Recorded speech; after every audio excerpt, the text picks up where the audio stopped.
Podcast Agi, saatmu beraksi.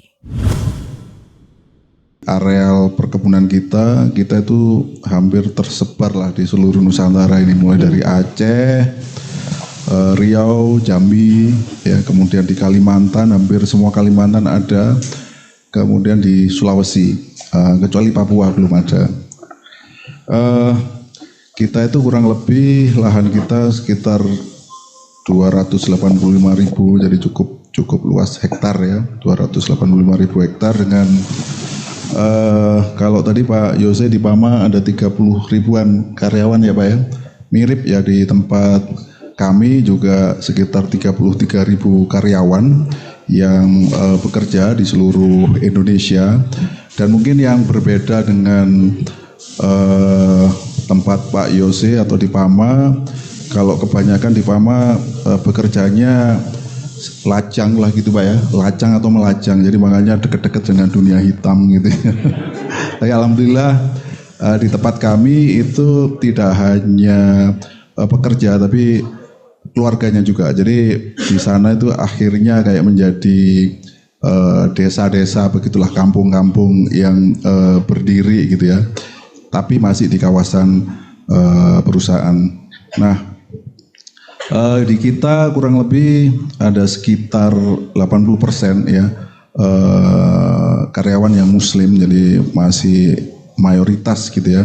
Jadi di kebun alhamdulillah tidak semiris di Pama gitu, alhamdulillah. Jadi sejak saya kerja di kebun tahun 95 itu saya masuk kebun, alhamdulillah sudah di masing-masing perumahan gitu ya, karyawan itu sudah dilengkapi lah musola. Kalau dulu memang waktu kita masih belum jaya tuh Pak Yos, kita itu ya musolanya dari kayu ya, rumahnya kayu, musola juga kayu. Tapi yang penting kan denyut nadi isi musolanya kan yang penting kan Pak.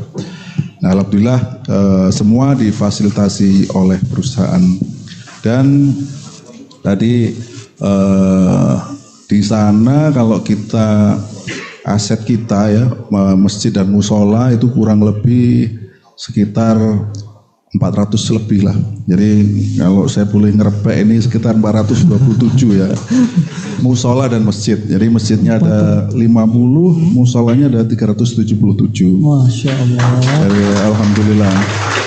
Dan ini tugas kami, meskipun kami ini sebenarnya DKM khusus untuk masjid di kantor pusat ya, tapi rasanya dengan insight kita ikut Amalia Astra Award itu 3 kali ya Pak Mas Riko ya. Jadi pertama itu baru gini ya caranya cara mainnya mengelola, ya Pak. Cara mainnya tuh gini ya mengelola. Jadi pas Astra Award 1 kita ya pokoknya kirim dokumen lah gitu ya untuk formalitas. Tapi akhirnya kita banyak tahu cara mengelola ala Astra itu untuk mengelola masjid itu seperti ini. Ada pilar-pilar tadi yang sudah panjang lebar dijelaskan oleh Pak Riza ya kepada kita. Nah kemudian tahun kedua baru kita alhamdulillah dikasih amanah juara 2 gitu kan. Dan terakhir kemarin kita alhamdulillah dikasih juara 1. Alhamdulillah. Dan ya ini motivasinya sebenarnya banyak dari rekan-rekan DKM semuanya ya. Ini luar biasa, dari teman-teman sebelah ini luar biasa. Ini meskipun kita pernah juara 1, rasanya banyak yang perlu kita kerjakan seperti yang dikerjakan oleh teman-teman. Ya. Nah kembali bagaimana kita mengajak ya teman-teman yang sekian banyak di kebun itu memang nggak mudah. Jadi pertama kita pasti mengikuti policy dari manajemen gitu ya. Kemudian yang kedua di kebun seperti yang tadi saya sebutkan tadi Mas Riko, ada kehidupan sendiri yang dikelola namanya paguyuban. Dan setiap tahun kita ada namanya Paguyuban Award yang salah satunya penilaiannya itu adalah kehidupan rohani di sana, gitu. Kehidupan keagamaan kayak wirid segala macam, bagaimana keaktifan itu dinilai. Dan itu sudah ada polisinya dari manajemen dan sudah berlangsung cukup lama sih. Nah itu tinggal kita menumpang, makanya kolaborasi dengan manajemen seperti yang disampaikan oleh Pak Yos dan Pak Eko itu benar. Jadi kita mesti numpang lah, butuh support dari manajemen. Ya mungkin itu. Nah itu cara screening 427 masjid musola gimana Pak? Koleksinya Pak? Iya, jadi kita sebenarnya kan karena jaraknya jauh ya, mungkin kita datengin satu-satu ya. Yang pertama kita pasti ngelus-ngelus bos-bosnya ini ya. Mulai dari kalau di tempat kita ada namanya direktur operation ya kan. Kemudian ada administrator, ada askep-askep. Nah, itu kita elus-elus dari bos-bosnya dulu, kemudian kita maksimalkan jalur-jalur sosmed gitu ya. Atau lebih tepatnya kayak kita Zoom ya. Zoom, kemudian kita juga punya WA ya. WA grup, WAG kita maksimalkan juga. Jadi apapun yang dikasih oleh Mbak Rina, Mas Riko ya, Bang Mamat, nah, itu semua kita kasih semua lah di grup itu. Ngerti nggak ngerti nanti dulu lah. Yang penting mereka terinfo gitu. Nah baru mungkin ketika kita nge-zoom, nah kita kasih pelan-pelan. Dan mungkin ya kemarin cukup banyak ya, tapi kita masih punya PR untuk terus meningkatkan secara kualitasnya, tidak hanya kuantitas. Itu mungkin Mas Riko. Siap. Kalau nggak salah kita masih punya hutang untuk bisa main ke kebun AL kalau nggak salah Pak ya. Iya, monggo silakan. Oke, Pak Doni. Tadi Pak Riza juga sudah menjelaskan semua pilar di Amalia Star Awards. Nah, untuk yang sekarang nih saya pengen tanya tentang program sosial yang sudah dilakukan di AL, baik di HO ataupun yang ada di cabang itu apa aja sih Pak? Boleh Pak? Boleh. Boleh pastinya ya Pak. Iya, jadi sebenarnya kita mulai dari yang sederhana-sederhana lah. Dan yang pertama yang sudah pernah kita lakukan adalah kita kolaborasi juga dengan YAA ya. Untuk pengadaan hewan kurban. Nah ini uniknya kalau di kantor pusat itu kan ya teman-teman tuh bekerja terus jam 5 ya pulang gitu kan setengah 6. Jadi tidak seperti di kebun ya. Jadi kemarin kita kolaborasi juga dengan manajemen untuk kita selalu kayaknya minimal 2 sapi kita pesen gitu ya.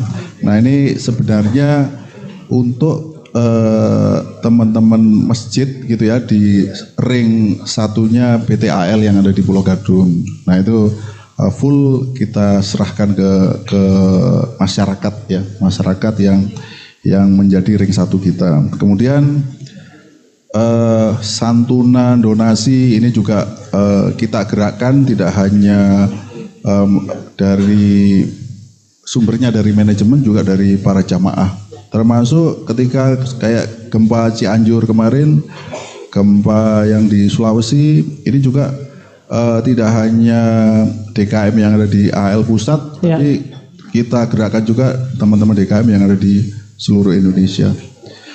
Dan satu lagi mungkin kita sebut internal social engagement gitu ya, program-program sosial kita yang benar-benar internal gitu ya. Seperti kita ada program tahsin gitu ya. Nah ini untuk apa? Ini gratis untuk semua karyawan jamaah gitu kan. Tidak hanya internal tapi ada beberapa yang di luar, mereka itu merasa senang di Astra Agro gitu, Masjid Astra Agro maksudnya. Karena setelah sholat duhur, setiap Senin Kemis itu kita ada kajian tahsin. Mereka boleh ikut gitu, masyarakat sekitar. Kemudian ada juga Jumat Berkah ya. Dulu awalnya Jumat Berkah ini dari karyawan untuk karyawan ketika masa masjid kita belum dibuka gitu ya. Nah setelah masjid kita dibuka hampir mulai awal tahun ini kita baru mungkin agak kelamaan ya buka masjidnya. Ya itu tadi tergantung policy ya. Nah itu alhamdulillah kita memberikan Jumat Berkah ini konsepnya kita rubah oleh teman-teman. Jadi kita berikan dalam bentuk kupon gitu ya. Jadi ada kupon, ada nilainya 10.000, 20.000 gitu kan. Itu banyak kita berikan. Nah itu biasanya pedagang-pedagang yang biasanya di kawasan itu ngumpul itu di sekitar masjid kita nanti begitu selesai sholat Jumat, nah kupon itu bisa untuk jajan lah istilahnya para jamaah. Jadi membantu ekonomi teman-teman itu juga. Ya mungkin salah satunya itu. Podcast Agi, saatmu beraksi.